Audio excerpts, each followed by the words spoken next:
Good morning, traders, and a happy Monday out there to everyone. Hope that for one, everyone had a nice weekend there in store and are all ready for this nice week that we have lining up in front of us here. Right, our second week of the month of September. And right before we go hopping into our charts, good to take into account as far as our economic calendar is concerned for today's purposes. We are rather light on the board. About the only thing of note, might be final wholesale inventories at 10 o'clock Eastern. But even that in and of itself isn't listed as a very large impact event. So for the most part, we're relatively light on the calendar side of things there. So that's going to give us leeway here. We got our daily chart of this S&P that we can jump right on into here. We'll scale it up accordingly since we know we did have a much better degree of range expansion coming in on Friday's trading. Certainly closing in at the lower end of our range, on Friday's trading in the pit session. So in the Globex, we could take into account that we've been keeping it inside of Friday's bar, right? Our overnight low, 54.05 and a quarter, up to 54.64 and a quarter. So a nice reasonably sized Globex range, and obviously, as we also know, we're coming off the back of 4 days of high to low or four red bars down on the daily. So, right off the bat, what would stand out to us? We obviously held above the previous day's low for now, right? But we'll still want to take that into account. Outside of that, since we've been having some counter reactive lift, we can monitor a distance or the spread that we have to the daily 5 SMA. That's coming in at 54.89, or rather 54.87. Sorry, the digits are a little bit on the small side there, but we'll look at that in extra detail as well on the intraday charts in just a moment. But again, 53.94, the previous day's low, so since we've already had some counter reactive lift, should we loosen back up or go for any additional retesting down, that previous day's low will be there to serve us. And of course, again, not to get the charts too overly cluttered, as we know where we're standing, right? Just came back down towards the top of our previous wide consolidation or our failure test zone that we had in the very beginning portions of August. Right, so that's essentially what we're sporting here in the daily. Again, at the moment, we've had your 1, 2, 3, and a nice stretched fourth bar to close beneath that 5 SMA. So at the moment, still sporting a brief spread between those two broader points. Coming in on the intraday structure here, this is just a 360-minute time frame, mainly to help consolidate some of this activity or make it a little better in terms of the scaling visual. So again, similar ideas to the daily, right? Our impulse down, our brief consolidation, and then our next impulse. However, we can start to take into account the posturing here on the oscillator, right? The slow line having made new momentum lows. So whilst we do have the initial feeling of the lower low in the price and a higher low in the oscillator, again, the counter reactive bounce or lift up off the lows has been relatively contained so far. Up above, you might note the 44.92 zone that we have marked here, and that's essentially just there to help highlight where that daily, again, daily 5 SMA would come into sight. Likely, the first touch of it or move towards it would likely be met with selling. So that's what we're coming in with here on this 360-minute display. Along the way, if we do indeed loosen back up at all, we have 54.33 and a quarter there to serve us quite well. In terms of the ES, because that would kind of be back in our inside zone from our trading that we had there on Friday. All right, proceeding down from this time frame, if we look at like a 120-minute chart, it's going to really help highlight the same kind of concepts, right? The impulse down. We do have some, lighter developed structure, or you can view this. I'm sure this will show up nicely on the market profile visual just because of the nature on how we came down to begin with to the downside. So counter reactive lift at the moment, all we're doing here is just consolidating towards this 120-minute moving average. So has the appearance of a bit of a flag formation, but hasn't really rolled over or done much additional retesting as of yet. But I do like those 360 and 120-minute time frames, especially there in the ES to carry forward. Really helps highlight the nature of the impulse bar down and how much we've improved, right? We've come up respectively up off the low, just kind of in the middle of our wider 120-minute range bar there. Alright, so that's our ES, and then we have our DAX future. Relatively interesting because we have kind of similar structure at the moment. right? The nature at which we came down on the daily charts we'll take into account as well with the DAX. You're looking at 18,531 in terms of its daily 5 SMA. Also, an inside range bar at the moment on the dailies. And we can see, I mean, in terms of the oscillator and the price structure, similar to the ES. Again, impulse down, sideways consolidation, and then our next impulse. However, very interesting in the DAX that we've kept it above the 18,207. Kind of viewing that as being slightly more of like a cautious zone for us, meaning breaching that point would start to put us into the impulse bar up that we had here from the 15th. So not a whole lot of trading took place beneath it, so that would be not as constructive, right? If we were to come back beneath that point, that wouldn't be a very good case scenario there for that at the DAX. And that's the downside, points of interest on the other side of the coin, right? The bottom end of our cluster, which we have not tested, 18,509, right? But we can see we have that similar oscillator configuration to what we had on that same time frame with the S&P, so we can at least say to some degree that we're in sync with the structure on the bigger picture view for that of our DAX. Alright, so that's ES, DAX respectively there. We also have our currency group here, the EC, which will be a quite important day for it. Alright, we know we did our work there on Friday, our failure to make the new high test. We were essentially trading back to the inside pocket on the daily visual.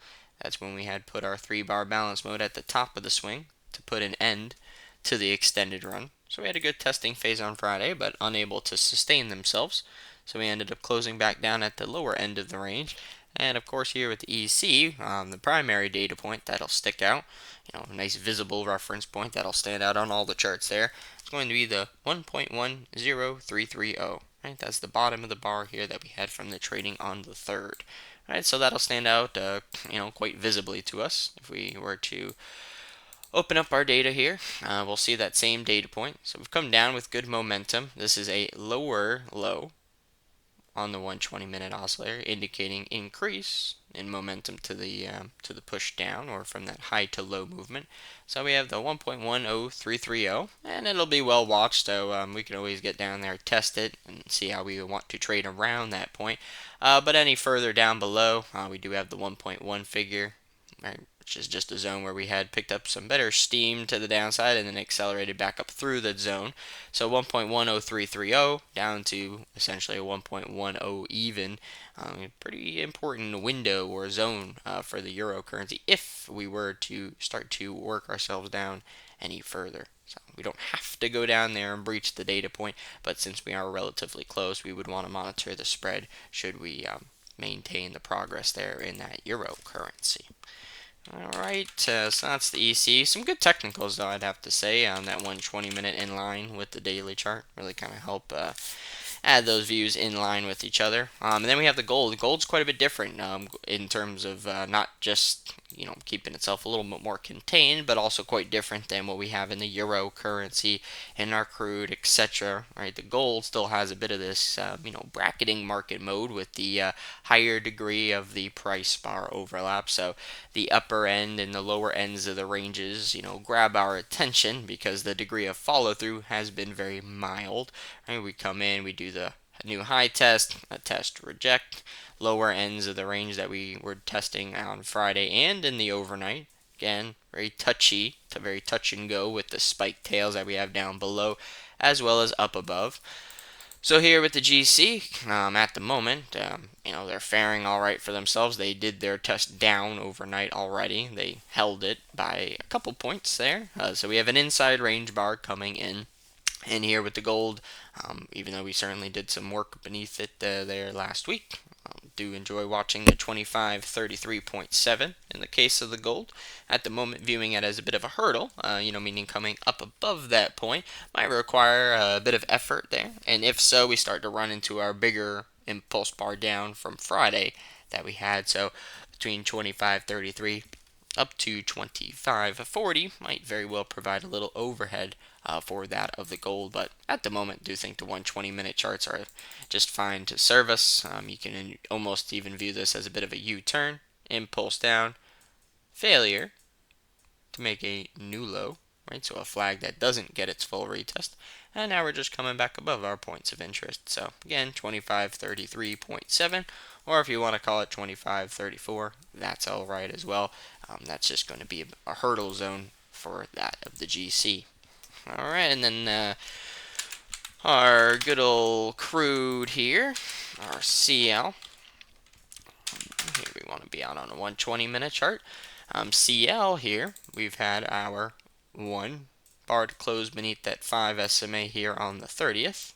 So that's your start of the count here. 1, 2, 3, 4, 5, 6. If we were to close below today, that would be day 7 and would start to kick off the extended run or persistency of trend to the downside. Right? We saw how pertinent that was for the euro currency, how pertinent it was there for the DAX. So when we do have those conditions, it's certainly worthwhile. However, since we are in this stage, we really want to note 69.09 is the 5 SMA on the daily, right? Acting as a bit of a supply line, meaning we've had instances of testing above it, but have not closed above it. So in today's case, right, we're an inside range bar at the moment. Friday's bar, 67.17 up to, this is a relatively wide range bar, 70.13. So one, we can play inside of that if we want to form any type of inside range bar, but along the way we do have the 69.08, 69.09, 5 SMA there on the daily to serve us, right? On the intraday structures here, still going to see that same type of rhythm, right? Hence the extended run. Our lower cycle lows that we've been putting in, as well as the lower cycle highs. So very mild, but a little bit of channeling action here for that of the CL. And at the moment, on the 120-minute chart, of course, we see our big high to low bar that we had from Friday's trading. So you might see the 68.82 marked off here. Again, kind of like the gold, viewing that as a bit of a hurdle. Right, we impulse down. We've just had simple counter-reactive lift. Inside range bar still there at the moment, so we're stuck between these two broader points. We can note 1 data point test, 2 data point tests at the 68.82, so viewing it as a valid reference point. We'll just see how we handle that as we get closer towards the start of our USD session there. And then lastly here we have our bonds into the mix there as well. Quite the nice range we had there on Friday.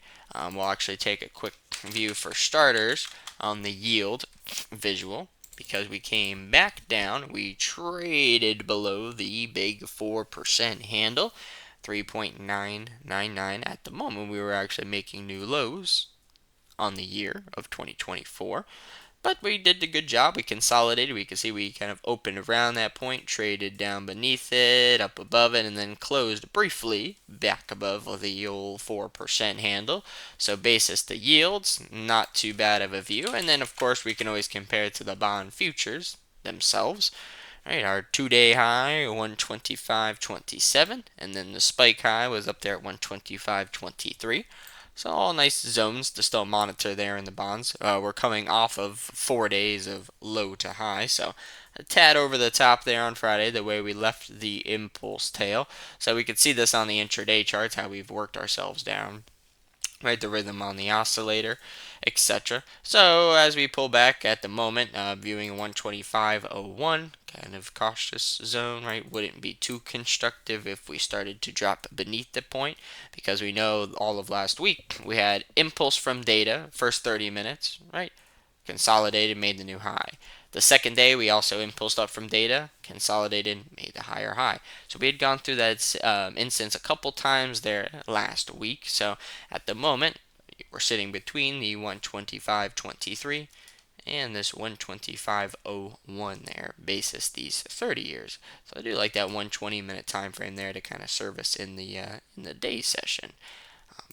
As far as the bonds go. And just for good measures, because why not? You can always take a quick look over here onto the 10-year notes as well. However, not really shifting the tone all too much. You could perhaps note that the 10 years didn't consolidate as deep, or have been holding up, relatively speaking, a notch better than the 30 years. But I'll also side, 114.19 halves kind of your primary reference points for those 10-year notes if comparing the two against each other. And with that said, we've covered our bases here, right? Morning data is very limited, so what we'll do here is get some of these charts back and adjusted here for us, and we'll see what we got lining up in terms of some more of our developments off of this 8 a.m. Eastern early morning reading.